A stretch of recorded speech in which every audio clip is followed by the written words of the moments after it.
We're going to talk about setting up a wet grinder. So we want to grind an angle of 25 degrees on this chisel, okay? And we have the jig that the chisel goes into, and it slides in to the jig, makes contact with the stone, and then we're going to go across that stone and grind the chisel. So there's lots of things that when people are setting this up that they make assumptions about, and they're the reasons why things can go wrong. So probably assumption number one is that you're going to put the chisel in, or plain blade, or whatever it is you're doing, put it up to the outside, or the outside edge of the jig, and assume that that is going to hold your tool square to the wheel. But that isn't the case for various reasons. The first thing is the stone parallel to the bar, okay?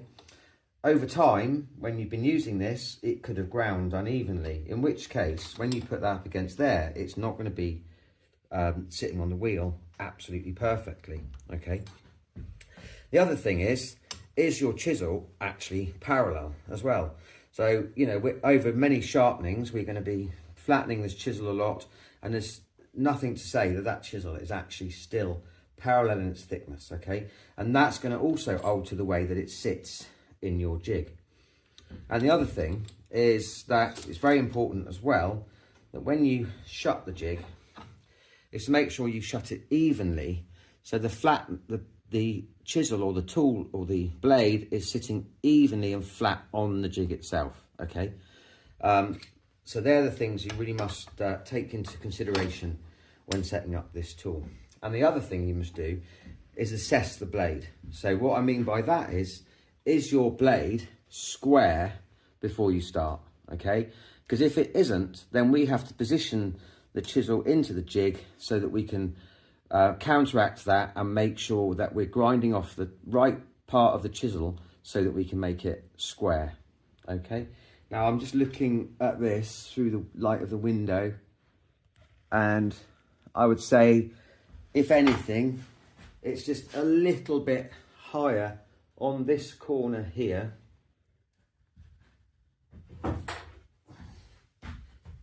So I'm just going to mark that with an X so that we know which part of the chisel we need to grind off first. Okay, so I'm going to place that in the jig, and I'm not going to put it up against there. I'm going to just bring it out, because what I'm looking at is actually how the blade is actually sitting on the wheel. What's the contact between blade and wheel, and is it doing what I want it to do? The other thing, which I didn't miss, was we need to check the actual grinding angle. So we've got a tool here that is provided with all of these machines. And you can see as well, actually, at the moment, I don't know whether that's obvious, but you can see that I've probably got closer to a 30-degree angle there, and I actually want 25 degrees. So when this chisel was last ground, it was ground slightly at the wrong angle. So we're going to resurrect that. So I'm going to put the chisel in the jig, and I'm going to make sure that there's an even gap along, or it's touching evenly, and the gap that I've got there is parallel to the wheel. That's really all I need to worry about, because like I say, it's not really how it sits in the jig, it's how it makes contact with the stone. That's your primary thing to concern yourself with. I'm then going to take the jig, which is set up to the circumference, no, not the circumference, the width of the stone. Okay, so when these stones are new, they're 250 millimeters across. This one now has been ground down to about 225 or maybe, yeah, a little bit. It is getting there now, isn't it? It's about 225. So I probably need to alter this, which is probably one of the reasons why that chisel might have been ground at the wrong angle.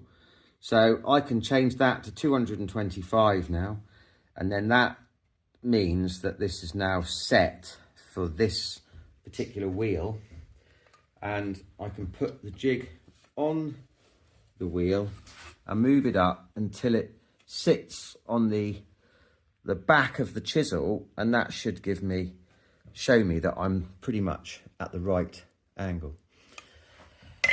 One of the things you need to bear in mind when you're doing this is that when we grind, so as we grind this chisel, that angle is also going to be changing slightly, because that angle of that chisel is going to drop as we, we take away the material. So, but this shouldn't be too bad. But I know, because I'm at 30 degrees and I want to be at 25, I know I need to be grinding the back edge of the chisel before I grind the front, okay? And then I'm also not going to be losing any length of my chisel, or very little, because by the time I get the correct angle, I'll just be touching the front of that, the very front edge of the bevel. Okay, so we put the water up.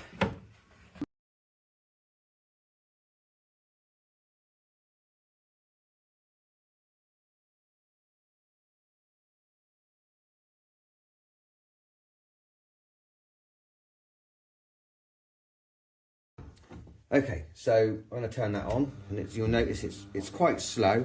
You'll notice that I'm standing to the side of the machine as well. Some people will stand at the front of the machine, but I find that I've got the most control when I'm standing at the side. Okay, and I'm going to put a reasonable amount of pressure on it. Before I start then, you'll find that there probably is a little bit of play in the jigs here. Okay, now that's obviously happens because as you use the jig, these little bushes here, eventually they do wear. Now, the thing is, what you've got to do is you've got to take that into consideration, because what you don't want to be doing whilst you're grinding is moving the position of that chisel to and fro, because you're not going to get a nice, straight, clean grind. So what you've got to do is make sure that you set your chisel, your jig, to one way or the other, and then keep it there, okay? Now, a lot of the sharpening processes that we go through, you want to consider this, that you are the machine, okay? Because we're like we are, okay, we are putting different pressure quite a lot on the blade. We might be moving, we might even be like just our breathing, and everything is changing the position of the chisel and the tool, and that goes throughout the whole of sharpening. So what I try and imagine is that I'm a machine, okay? And so I basically try and lock up and do everything as evenly and consistently as I possibly can. So you can see now that I'm sort of locked, and I'm very, very mechanical about the way that I actually go about it. Now what I'm going to do after those few strokes, I'm going to see where my new grind is, and all of my new grind is actually at the moment fairly straight across the chisel. Okay, now I want to put a little bit more pressure on this side, remember, because I'm trying to square it up. Now this is where that little bit of play in the jig comes in, because I can put a little bit of, if I pull the handle over towards me at the top, I'm then pushing a little bit more pressure on that corner of the chisel, and then I'm going to lock into that position. I can also even change my pressure, so where my finger is, it's just slightly focused towards that corner.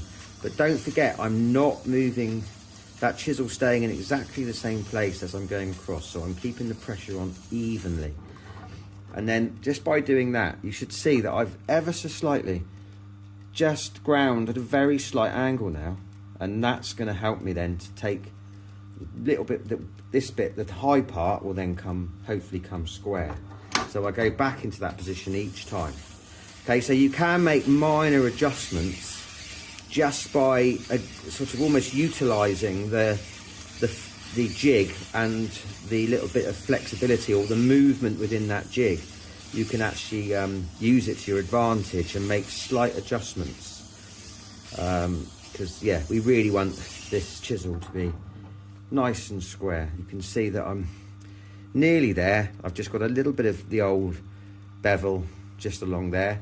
I'm nearly down. I am actually down, just touching. I've just got a little bit of burr on the back of that chisel now, where I've just put that little bit of extra angle on it to square it up.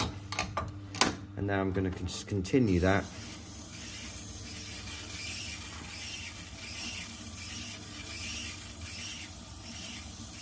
You can see as well, I'm not going off, you know, don't go too close to the edge of the stone, because you might come off the stone and then you'll ruin. Now I've got a burr along the back of the chisel, evenly all the way along, so I know now that I've finished that grind. And that's all completely clean ground, and with a little bit of luck, I'm hoping that that is going to be nice and square. So I've squared that up and taken that little bit of angle that was on there before. I've now got rid of it.